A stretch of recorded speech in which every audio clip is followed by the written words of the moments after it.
최근 서해 인근에서 태국군의 충격적인 군사 움직임이 포착되었습니다. 그리고 이는 미국의 군사위성에 감지되었고, 분석 결과 이러한 태국의 군사적 행동에는 상상을 초월하는 배후가 있다는 것이 밝혀졌는데요. 이에 미군의 항공모함까지 급파된 상황에 전 세계가 긴장하고 있다고 합니다. 그렇다면 도대체 서해에서는 어떤 일이 있었던 것일까요? 안녕하세요. 저는 미국 국방부 소속의 라이언이라고 합니다. 저는 최근에 정말 충격적인 정보를 입수하게 되어 급하게 태국으로 파견을 가게 되었는데요. 바로 미국 정보부가 태국이 한국을 침공하려는 수상한 움직임을 포착했고, 저는 이러한 뜻밖의 상황에 대한 정보를 얻고 태국의 우발 행동을 막기 위해 태국으로 파견 가게 된 것입니다. 사실 현재 한국이 태국 국적자에 대한 입국 요건을 강화함에 따라 양국의 감정의 골이 깊어졌고, 이제는 국교 단절 직전까지 가게 되었다는 사실은 이미 공공연한 사실인데요. 그런데 아무리 그렇다고 해도 태국이 이 정도로 극단적인 시나리오를 전개하는 건 너무도 당황스러웠기에 저는 태국으로 향하는 비행기 안에서도 이게 진짜로 일어난 상황이 맞나 싶어 어안이 벙벙할 따름이었습니다. 태국이 한국에 대한 침공을 준비한다는 건 정말 미친 짓과 다름이 없었거든요. 생각해보세요. 태국군의 병력은 그저 30만 명의 현역 군인과 20만 명의 예비군만이 존재할 뿐입니다. 비록 태국의 인구수는 7천만으로 한국의 5천만보다 많지만 전쟁 발발 시 실질적으로 투입할 수 있는 병력 수는 50만 명밖에 안 된다는 뜻이죠. 하지만 한국군은 55만 명의 현역 군인과 310만 명의 예비군이 존재하며 이는 세계 최대 규모라고 할 수 있습니다. 심지어 한국에는 민방위 제도가 있어서 사실상 유사시에 5천만 인구의 절반을 전쟁에 투입시킬 수 있고, 복무기간 또한 세계에서 가장 긴 편에 속하기에 병력의 퀄리티 또한 높다고 볼 수 있죠. 군사무기의 경우에도 마찬가지입니다. 태국군은 T-84 오플롯 등의 구식 전차들을 600대 정도 운용하고 있고, 전투 차량 약 2,600대, 그리고 1,500개 정도의 견인 및 자주포를 운용하고 있지만 이는 전부 구식 무기고 대부분이 실제 상황에서 과연 작동을 할지조차 의심스러운 중국산 무기기에 태국군의 실제 전투력은 생각보다도 더욱 약할 확률이 높습니다. 그러나 한국군은 이 분야에서 최강의 모습을 보여주고 있죠. 한국군은 세계에서 가장 최첨단의 전차이자 자국 기술력으로 개발하여 언제든 추가 보급이 가능한 K2 블랙팬서를 포함한 약 2,300대의 전차를 운용 중이며, 기술적으로 우수하고 첨단 표적 시스템과 통합된 최신 K-21 보병 전투 차량을 포함하여 약 3,400대의 장갑 전투 차량을 운용 중이거든요. 그리고 한국은 만여 대의 자주포를 보유한 대규모 포병 전력으로 유명합니다. 여기에는 세계에서 가장 진보된 것으로 꼽히는 자주포 K9 썬더가 포함되죠. 즉, 한국과 태국은 단순한 육군 전력만 비교해놓고 봐도 10배 이상의 격차를 보인다는 것입니다. 심지어 공군력에 대해서는 더욱 현격한 차이를 보이고 있는데요. 한국은 F-35 스텔스 전투기를 포함한 최신 기종 전투기 400여 기를 운용 중이지만 태국군은 구형 F-5를 포함한 만들어진 지 수십 년은 된 구형 전투기 50대가 다거든요.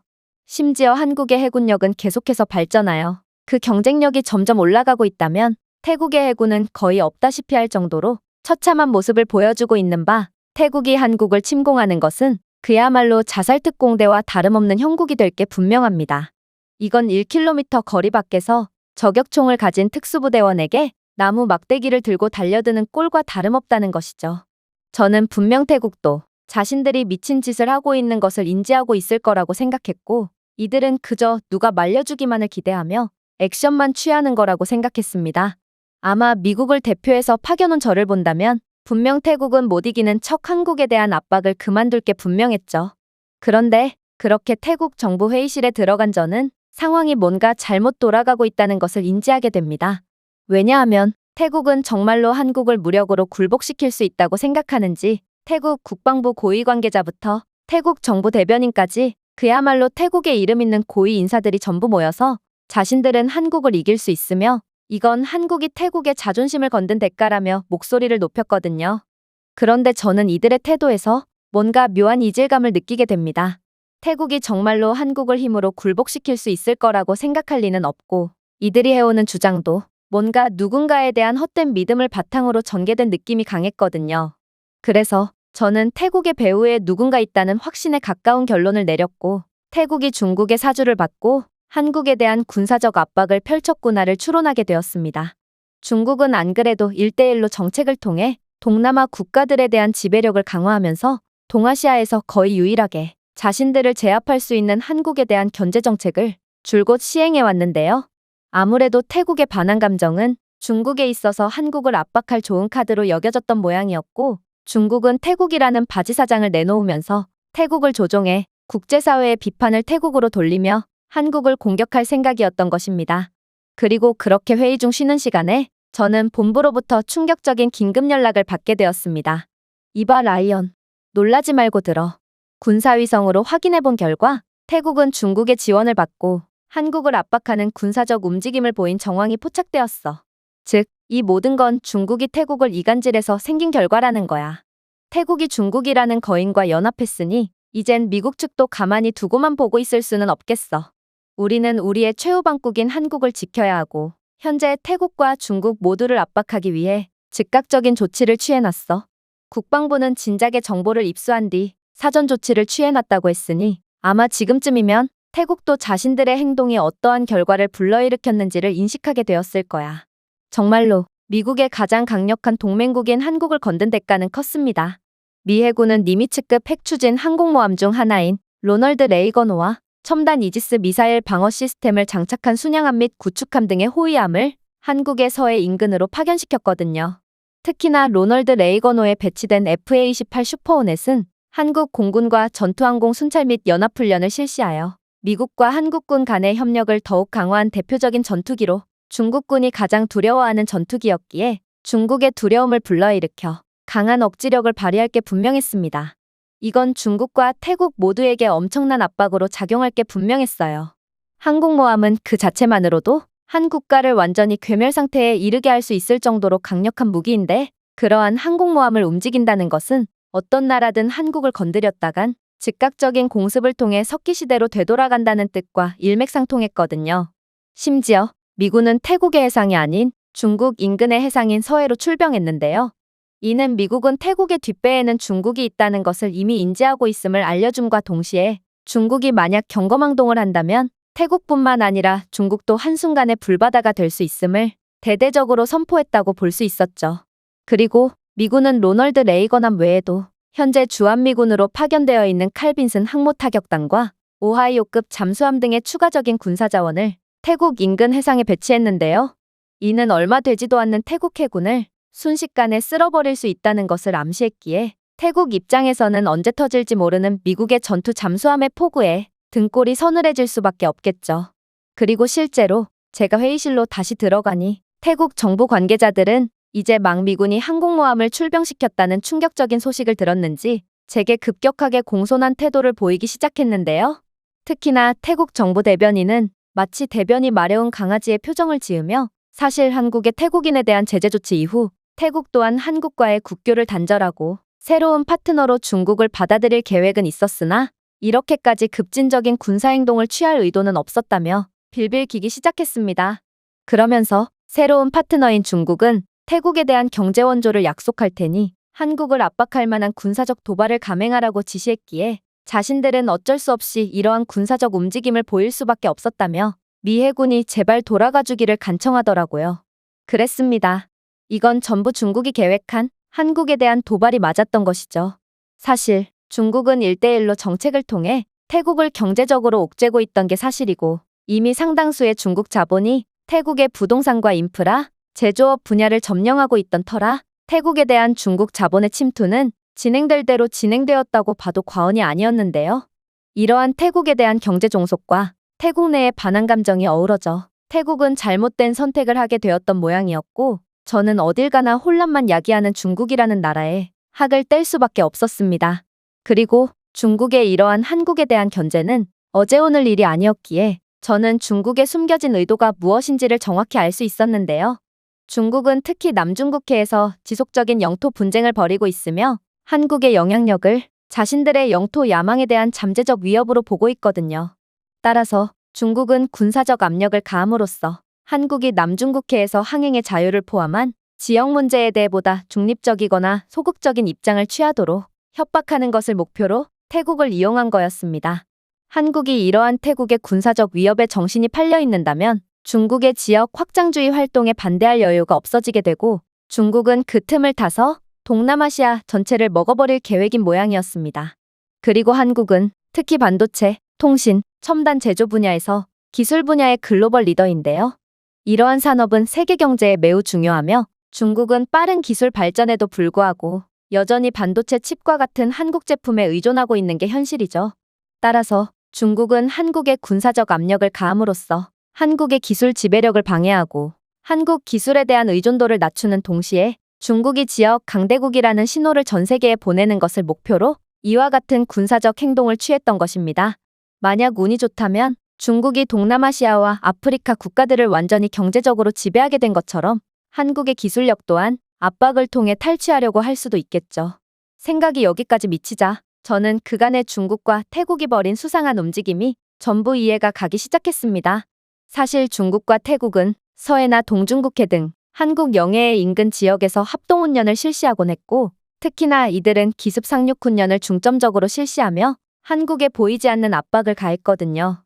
그동안은 태국이 한국에 그러한 군사적 행동을 취할 이유가 없다는 이유로 좌시해왔지만 태국군과 중국군은 한국 압박에 대한 분명한 의도를 갖고 한국 해역 인근에서 여러 합동훈련을 실시한 거였습니다. 저는 태국의 이러한 음습한 태도에 약간의 불쾌감이 들기도 했으나 한편으로는 미국의 압박 한 번에 나가떨어지는 태국의 모습에 상황이 잘 해결된 것 같아 안도의 한숨을 내쉬었습니다. 그런데 태국 대변인의 말을 곱씹어 볼수록 저는 이게 말이나 되는 건가 싶어 황당한 감정이 들더군요. 사실 따지고 보면 한국이 태국인에 대한 입국 요건을 강화한 건 전부 그럴 만한 타당한 이유가 있었기 때문입니다. 한국에 입국하는 태국인들 중 80% 이상이 불법 체류자가 되고 있고 한국은 태국 정부에 이에 대한 대책을 강구하라며 정식으로 항의했음에도 태국은 그저 묵묵부답으로 일관했거든요.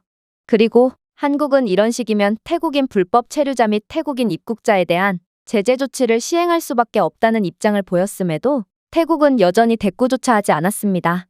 그런데 태국은 자국민이 해외에서 무슨 짓을 하든 내팽개치는 무책임한 모습을 보일 때는 언제고 무슨 낯짝으로 이제 와서 차별이니 뭐니 하며 한국에 반감을 갖는 것이며 심지어 중국의 꾀임에 넘어가 한국의 군사적 행동까지 보이다니 이건 정말 어처구니가 없는 상황이었죠. 특히나 태국인 불법 체류자들은 한국 내에서 약물이나 보이스피싱, 보험 사기 등의 질 낮은 범죄를 일삼으며 그야말로 한국의 치안을 약화시키는 주범인데요. 그런데 태국은 한국에 사과를 하기는커녕 이런 범죄자들을 함부로 처벌하지 말고 태국인에 대한 입국 요건을 완화하라는 황당한 주장만을 일삼고 있으니 이건 정말 구역질 날 정도로 이기적인 태도였어요. 그래서 저는 이러한 태국인들의 만행을 전부 다 읊어주면서 태국 정부 대변인에게 한국에 사과할 마음은 있냐고 물어봤는데요. 그러자 대변인은 얼굴이 새빨개지면서도 자신들의 잘못을 인정하고 싶지는 않은지 논점을 교묘히 바꾸며 황당한 주장을 해오기 시작하는 거 아니겠어요? 저희는 미국이 한국을 이렇게까지 헌신적으로 돕는 이유를 모르겠습니다. 항공모함은 출병하는 데만 상당한 비용이 소모되는데 과연 한국 따위가 미국이 이 정도로까지 희생을 감수할 가치가 있는 국가인가요? 생각 좀 해보세요. 한국은 그저 노예의 역사를 가진 가난한 국가일 뿐입니다. 그리고 한국은 식민지 이후 전쟁까지 거치며 완전히 황폐해졌죠. 반면에 태국은 단 한 번도 자치권을 빼앗기지 않은 저력 있는 국가라고 할 수 있습니다. 한국은 1910년부터 1945년까지 일본에 의해 식민지화되었지만 태국은 일본이라는 열강 세력과도 잘 지내며 원만한 관계를 유지했거든요. 이것만 봐도 태국은 열강 세력에게도 인정받는 강력한 국가이자 외교력도 상당히 좋은 국가라고 할 수 있습니다. 지금도 마찬가지입니다. 태국은 중국이라는 강력한 파트너를 만나게 되었고 중국 또한 태국을 동등한 강대국으로 인정했기에 서로 간의 관계가 이어질 수 있는 거거든요. 중국 또한 한국을 그저 가난하고 후진적인 국가로 묘사하고 있고 한국은 겉으로 보기에는 선진국의 지위를 공고히 하고 있는 것 같지만 속은 썩어 문드러진 빈민국일 뿐입니다. 저는 어이가 없어졌습니다. 중국이 자신들을 이용하는 것도 모르고 헛소리를 내뱉는 태국의 모습을 보면 주제 파악이 안 되는 태국에 연민의 감정마저 들었죠. 그리고 중국이 그렇게나 믿을 만한 강력한 파트너라면 태국은 왜 미국이 항공모함을 출병시키자마자 꼬리를 내리고 바닥에 빌빌 긴다는 말인가요? 저는 태국의 앞뒤가 다른 태도에 한심함을 느끼면서도 사실만은 바로 짚고 넘어가야겠다는 생각에 진실을 알려주기 시작했습니다. 한국을 정말로 후진국이라고 생각하다니 정말 유감이군요. 뭐, 이해는 합니다. 대변인의 말처럼 한국은 일본에 의해 점령당한 적이 있으며 태국은 열강 세력에게 지배당한 적이 없는 국가거든요. 그러나 지금은 어떻죠? 한국은 초기의 어려움에도 불구하고 현재 세계 최고의 경제대국 중 하나로 변모했습니다. 한국은 1950년대 전쟁으로 폐허가 된 빈곤국가에서 21세기에 이르러 기술, 자동차 제조, 조선과 같은 산업 분야의 리더가 되었죠. 한강의 기적이라고 불리는 이 급격한 발전은 개발도상국들의 지침서와 같은 경제 모델이고 태국 또한 한강의 기적을 그대로 따라해 경제 발전을 꾀했으나 실패했죠. 한국이 그렇게나 후진국이라면 태국은 왜 한국처럼 하기 위해 노력했던 것이죠? 이건 그냥 태국의 한국에 대한 열등감일 뿐이라는 것입니다. 개인적으로 태국은 최근 수십 년간 정치적 불안정성과 경제 침체로 어려움을 겪어왔고 결국 이와는 달리 승승장구하는 한국의 성공에 대한 부러움과 반감을 품게 된 것은 이해합니다. 그러나 태국의 무기력한 역사를 정당화하며 한국을 깎아내리는 행위는 정말 참을 수가 없군요. 한국은 일본이라는 열강 세력에 맞서 끝까지 싸웠고 결국 독립을 이끌어냈습니다. 하지만 태국은 어떻죠? 태국은 서구 열강과 일본의 식민지 압력을 교묘하게 헤쳐나가며 주권을 유지해왔습니다. 그러나 태국은 그러한 주권을 유지하기 위해 프랑스와 영국에 무기력하게 영토를 떼어줘야 했으며 일본에는 거의 식민지와 다름없는 수준의 이권을 제공했죠. 그리고 이러한 굴욕적인 이권 제공에 대한 폐해는 아직까지 남아 태국의 발목을 조이고 있습니다.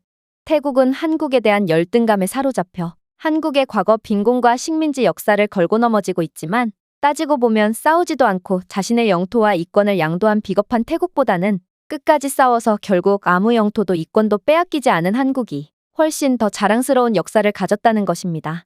그리고 방금 미국이 왜 막대한 지출을 하면서까지 한국을 도와주는 거냐고 물었는데 이건 당신이 이번 회의에서 한 말 중 유일한 그럴듯한 질문입니다. 맞습니다. 세상에 공짜는 없고 미국은 아무리 동맹국이더라도 계산기를 두드려 본 후 이익이 발생할 때만 움직이는 국가입니다. 그런데 미국에 있어서 한국은 그 어떤 동맹국보다도 소중하고 값진 존재고 우리는 한국이 반드시 필요하기 때문에 막대한 희생을 감수하고서라도 한국을 도와주는 것이죠. 생각해보세요. 항공모함 출병급의 도움을 받으려면 그만한 가치가 있어야 하지 않겠어요? 그렇다면 한국이 대체 미국에 어떤 이익을 가져다 줄 수 있을까요? 당연히 우리는 한국의 기술력을 필요로 합니다. 한국은 아시아의 실리콘밸리라고 불리며 당연히 전 세계가 이러한 호칭을 인정하고 있습니다. 삼성, LG, SK하이닉스, 현대가 주도하고 있는 한국의 기술 혁신은 미국조차 의존하고 있을 정도로 세계에서 가장 진보된 기술을 생산하고 있거든요. 일단 한국의 반도체 산업부터가 그렇습니다. 삼성과 SK하이닉스가 이끄는 한국의 반도체 산업은 전 세계 메모리 칩의 60% 이상과 슈퍼컴퓨터, AI, 방위 시스템에 사용되는 로직 칩의 상당 부분을 생산하거든요. 애플, 인텔, 구글, 마이크로소프트 등 미국의 거대 기술 기업들은 스마트폰부터 세계 최첨단 AI 알고리즘을 실행하는 서버에 이르기까지 한국 반도체에 크게 의존하고 있습니다. 한국이 없다면 미국은 차세대 양자 컴퓨터와 군사용 AI 시스템을 구축할 수 없는 엄청난 기술 격차에 직면하게 될 것입니다. 그런데 더 충격적인 점은 따로 있죠. 한국의 칩은 아이폰이나 테슬라뿐만 아니라 F-35 스텔스 전투기와 최신 극초음속 미사일과 같은 미국의 극비 방위 기술에도 전력을 공급할 정도로 발전해 있거든요. 한국의 반도체가 없다면 미국의 최첨단 군사 기술은 그 즉시 중단될 거란 말입니다. 태국은 사실상 방산 기술력이 전무하기에 자국의 군사무기를 전적으로 중국에 의존하고 있고 따라서 이러한 한국 기술의 강력함에 대해 아예 모르고 있는 눈치인데요. 그런데 한국산 칩은 중국과 유럽 또한 전적으로 의존하고 있으며 만약 한국이 반도체 생산을 멈추면 중국의 방산공장 또한 완전히 멈추게 된다는 것을 알아두길 바랍니다. 한국과 척을 지는 나라들은 그야말로 방위력 자체를 구축할 수 없게 된다는 말입니다. 과연 방산공장이 멈춘 중국과 태국 연합군이 자체 기술력을 통해 최첨단 군사무기를 계속해서 찍어내는 한국을 이길 수 있을까요? 초반에야 압도적인 물량 공세로 태국과 중국이 우위를 점하겠지만 결국 생산 기반이 없는 태국 중국은 한국에 먹힐 수밖에 없는 것입니다. 그만큼 한국의 기술력은 강력하고 이건 미국이 한국을 최후방국으로 여기는 이유라고 할 수 있죠. 한국의 문화적 영향력도 마찬가지입니다. 사실 많은 분들이 이에 대해 헛웃음을 지을 수도 있을 것입니다. 한국의 문화력이 대체 미국에 어떤 영향을 끼칠 수 있냐며 말이죠. 그러나 한국 문화는 군사적, 경제적 혜택을 넘어 미국의 K-팝, 드라마, 뷰티 산업에 간접적으로 도움이 되는 주요 소프트 파워 도구가 되었으며 한국의 가치뿐만 아니라 미국과 동맹국 간의 공유 문화 공간을 촉진하고 있습니다. 한국 엔터테인먼트의 글로벌 인기는 미국 파트너에 대한 우호를 구축하고 미국의 영향력이 약화되고 있는 지역에서 동맹을 강화하는 데 큰 도움을 주고 있거든요. 자, 보세요. 넷플릭스나 유튜브와 같은 미국 플랫폼은 한국 콘텐츠로 가득 차 있어 전 세계 시청률과 수익을 높이고 있습니다. 미국 기업들은 한국의 문화 수출에 대해 직접적인 혜택을 받고 있으며 이는 미국을 국제 대중문화 소비의 허브로 만들었죠. 그리고 한국 문화는 전 세계적인 반미 감정을 약화시키는 데도 혁혁한 공을 세우고 있습니다. 세계 최강국의 지위를 유지한다는 건 세계 위에 군림한다는 것과 같지만 또한 반대 세력의 맹목적인 미움을 감내해야 한다는 것과 일맥상통합니다. 그런데 요즘은 한국의 문화적 영향력 덕분에 이러한 전 세계적인 반미 감정이 매우 약화되고 있는데요. 실제로 한국 소프트 파워는 너무 강력해져서 탈북자들도 K-팝에서 영감을 받아 한국이나 미국으로 망명을 신청하여 권위주의 체제를 더욱 약화시키고 있습니다. 그리고 미국은 한국과의 여러 협업을 통해 한국의 긍정적인 이미지를 이용해서 더욱 많은 이익을 취하고 있죠. 이러한 문화적 지배력은 돈이나 군사력으로는 할 수 없는 것들도 가능하게 하기에 한국은 문화력 자체만으로도 미국에 엄청난 이익을 가져다주는 고마운 국가라고 할 수 있는 것이죠. 이제 이해가 되셨나요? 한국에 대한 미국의 지원은 일방적인 거래와는 거리가 멀고 한국의 기술 혁신, 군사력, 경제력, 문화적 영향력은 미국의 글로벌 패권에 직접적으로 기여하고 있습니다. 한국이 없다면 미국은 세계 최고의 초강대국 지위를 유지하는 데 상당한 어려움을 겪게 될 게 분명하죠.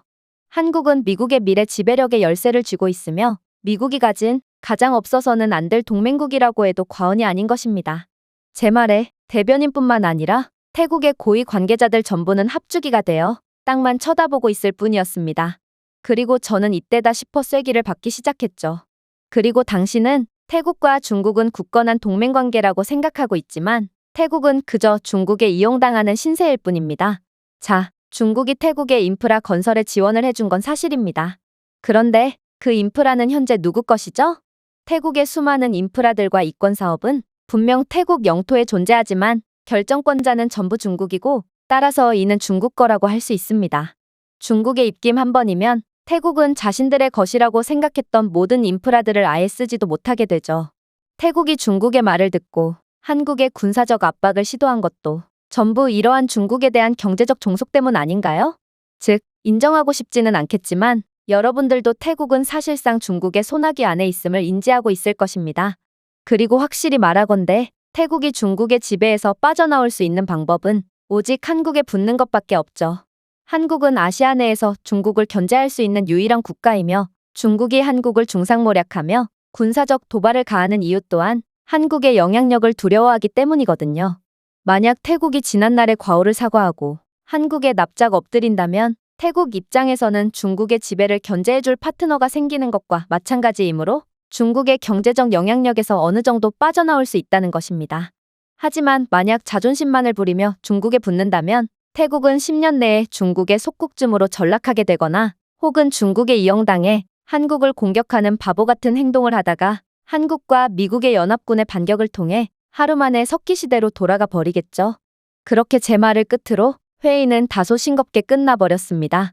처음에는 금방이라도 한국을 공격할 것처럼 눈을 부라리던 태국의 고위 관계자들은 제 말을 듣더니 착한 송아지 눈망울이 되어 두려움에 떨었고 태국은 이제 자신들의 주제를 파악한 모양이었는데요. 저는 태국이 중국에게 휘둘리지 않고 올바른 결정을 내렸으면 좋겠다는 생각을 하며 그렇게 태국에서의 제 일을 마무리 짓고 있습니다. 제가 준비해온 내용은 여기까지입니다. 끝까지 시청해주셔서 진심으로 감사드리며 여러분들의 구독과 좋아요, 알림 설정은 영상 제작에 큰 힘이 됩니다. 이상 세모튜브였습니다.